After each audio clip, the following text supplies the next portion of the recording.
Est-ce que vous savez de quoi on va parler aujourd'hui? Des nouveaux trucs qu'on avait. C'est un thème qu'on n'a jamais vu encore, c'est l'art contemporain.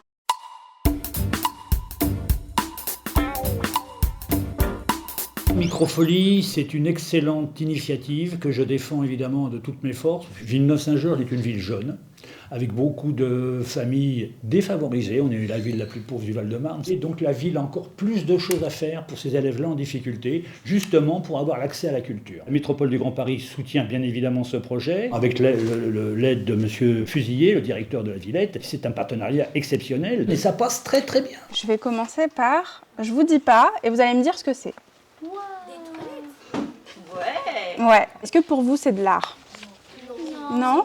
C'est moche? Mais est-ce que l'art, c'est toujours beau? Parce que ça, c'est dans un musée, hein? Ah si. C'est au Centre Pompidou. Le numérique, c'est un outil qui nous permet d'avoir accès aux œuvres d'art des musées parisiens, des musées de province et même des musées mondiaux, puisque par exemple on a des œuvres d'art qui viennent des musées mexicains. Mais ce qui fait vraiment la force du lieu, c'est les médiateurs. Quand vous allez dans un musée, vous êtes souvent seul, ou alors c'est une visite guidée où on est un peu obligé de suivre le rythme du conférencier, alors que là on est beaucoup plus dans l'échange. Ça enlève beaucoup de peur, parce qu'ils voient qu'on peut avoir une conversation complètement ouverte. Là, c'est plus joli, ça vous plaît plus? En fait, la personne, elle peut rentrer. Par exemple, elle fait des cachettes et... Mais exactement, tu as raison. En fait, c'est une installation. Oh, j'ai trouvé quelque chose.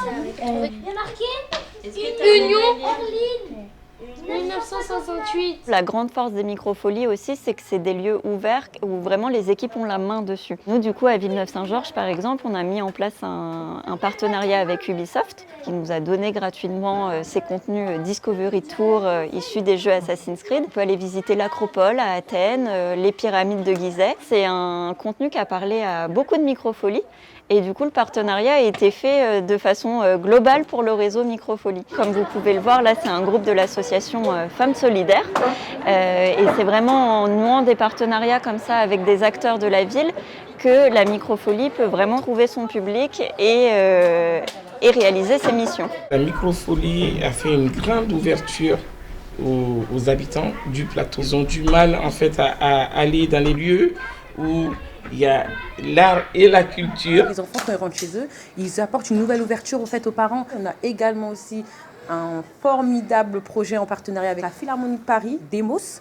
C'est apporter de la musique dans les quartiers prioritaires. Et maintenant, ça fait qu'il y a beaucoup d'enfants, leurs parents disent qu'ils sont épanouis, ils ont des niveaux scolaires beaucoup plus élevés. Ma nièce, littéralement, elle dort avec son instrument. Le lendemain, son cahier, son stylo, tout est prêt. Elle sait qu'il faut finir les devoirs à telle heure parce qu'il y a Microfolie. Ce qu'on retient, c'est que l'art devient accessible à tout le À monde. tous. Voilà. Tous.